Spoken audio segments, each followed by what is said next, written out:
Hey VC, Midge here, guy in a hat who loves to talk about records, and welcome to today's video, you crazy diamonds, where I've fallen for yet another gimmicky record.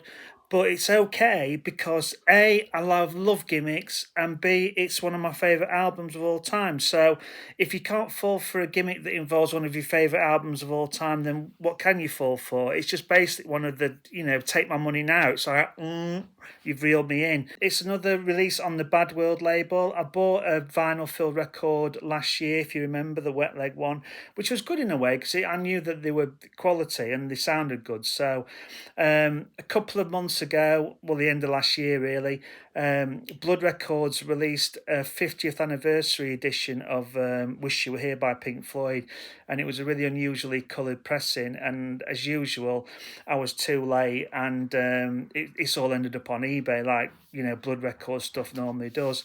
But a couple of weeks later, they showed one of their Vault series in their sister label, Bad World Records, and I just couldn't help myself. It was just, it's here, look, it's just amazing. I mean, if you can't get suckered into that, then I really don't know what you can be suckered into. Well, that's up to you, really. That's personal preference, isn't it? But, look at that. I mean, it's amazing. It's a quadruple coloured filled vinyl, liquid filled vinyl, and it looks like a Simon Says, which is even that toy in the 80s. Yeah, so that was another benefit for me. I mean, how can you resist that? I mean, I could just do a video showing this going round for like 3 hours. I'm not going to, but I could do, and it's just amazing, and it's the pressing's really thick, as you can see, just like the last one. And I'm always surprised by how amazing these sound, to say how the press and the filled with liquid. I mean, I do worry about how long this liquid will last. I mean, will it just evaporate, or will it just disappear one day and you're left with an empty filled record that used to look amazing? But I couldn't help myself. I just couldn't, Wish You Were Here, Pink Floyd, perhaps their peak of what they did, the peak of their albums, just amazing. I know people say Dark Side of the Moon, and that's a given, but Wish You Were Here is just superb. And so I couldn't help myself. So I've fallen for another gimmicky liquid filled record, but I'm over the moon with it. It's amazing. Look at that. And I love the fact that I spend my time looking at it and finding faces in it, which is another bonus. I keep turning it until I can make alien faces and things like that in it, which is another bonus. And also another pretty cool thing is when you play it, it sort of starts off all messy, but as you're near the end of the album, it all sort of goes to the edge, and that looks pretty cool as well.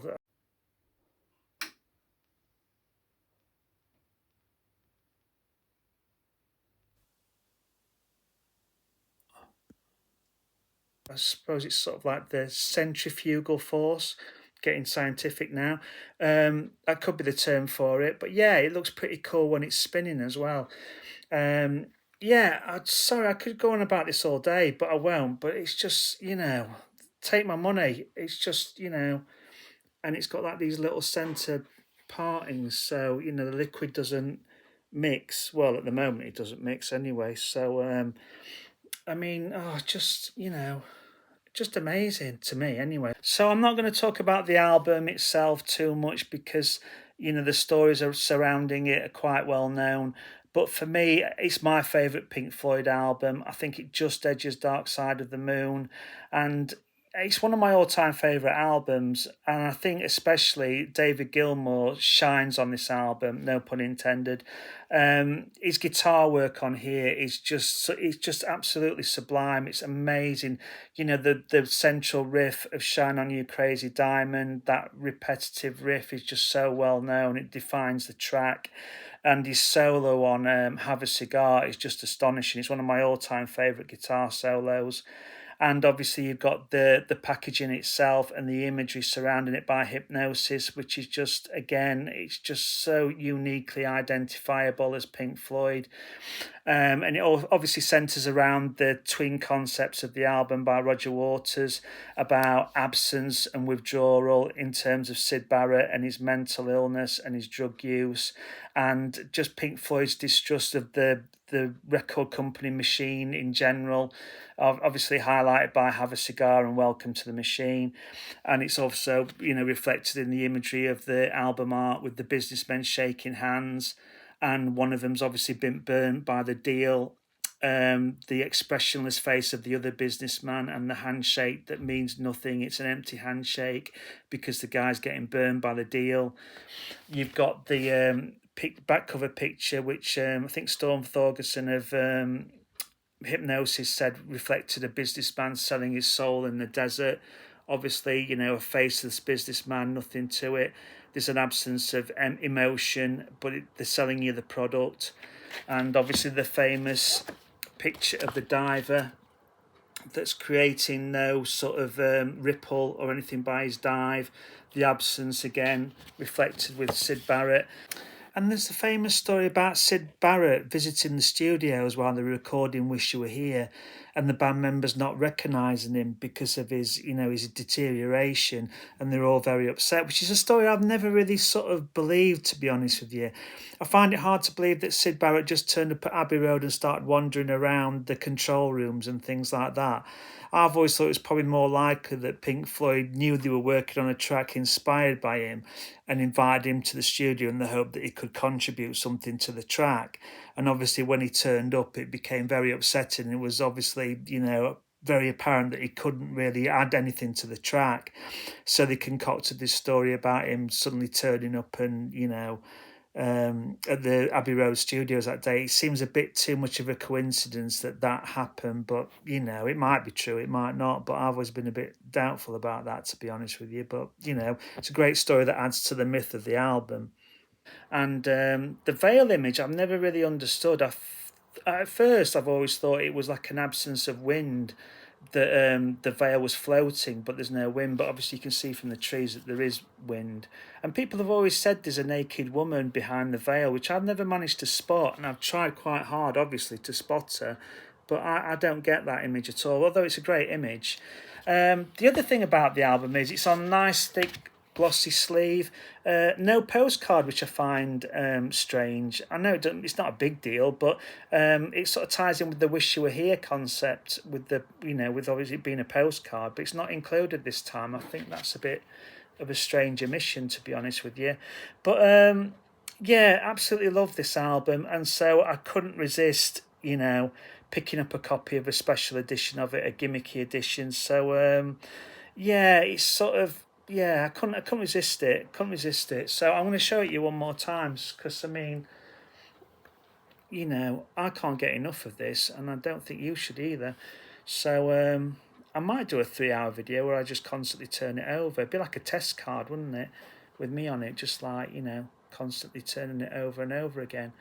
In probably a year's time, I'll be showing you this again when all the liquid's vanished and it's just an empty record. But for the time being, I'm quite happy just to keep twirling this around for infinity. And oh, what a great album!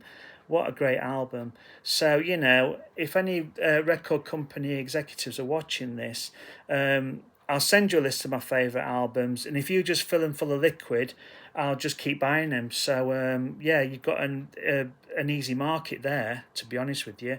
I'll just keep turning this around, and perhaps you could do, I don't know, Led Zeppelin 3 with sort of, I don't know, milky cereal liquid in it, or hot chocolate.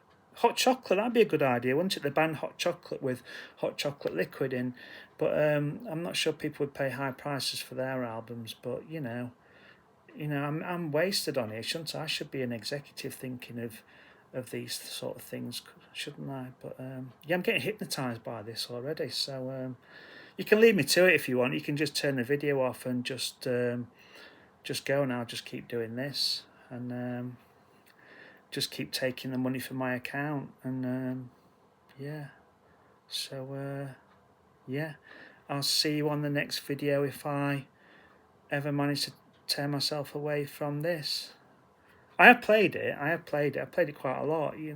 But honestly, I don't just keep turning it around and around. I do actually play it, and I play it and then I just turn it around and around. For the rest of my time in the house. I don't know where the family are. I think they left years ago. Even Caramax disappeared. So yeah. In fact, the house is probably sold while I've been doing this, and they've all moved on. But anyway, I'll see you on the next video, where I'll probably have another liquid-filled vinyl, knowing me. So yeah. Are you still here? All right. Okay. Yeah.